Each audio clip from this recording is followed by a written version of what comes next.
Just 1 minute. Buddha's hair, புத்தாவின் தலைமுடி. இப்போ நீங்கள் கடையில் போய் ஒரு புத்தர் சிலையை வாங்குனீங்கன்னா, புத்தர் சிலையோட முடி தலையில் வந்து சுருள் சுருளாக இருக்கும்ல, அது என்னது தெரியுமா? உண்மையிலே அது முடி இல்லைங்க, அது வந்து நத்தை. நத்தை ஸ்னைல் இருக்குல்ல, அந்த நத்தையை தான் அப்படி முடி மாதிரி அவங்க டிசைன் பண்ணி வச்சுருக்காங்க. ஏன் அப்படி வச்சுருக்காங்க அப்படின்னா, புத்தர் ஒரு நாள் ரொம்ப கொளுத்துற வெயிலில் தியானம் பண்ணிக்கிட்டு இருக்கும்போது அவங்க தலைமுடி அப்படி எரிஞ்சுது தான். அதை பார்த்தா நத்தைகள் வந்து அதை தணிக்கிறதுக்கு தலையில் ஏறி ஃபுல்லாக அதை கவர் பண்ணியிருக்காங்க.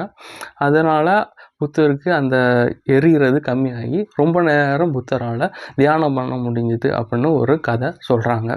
அதை ஒரு நினைவுபடுத்தும் விதமாக தான் இப்போவும் புத்தர் சிலையை வடிவமைக்கும் போது புத்தர் தலையில் அந்த நத்தைகள் இருக்கிற மாதிரியே வடிவமைச்சிருக்காங்க.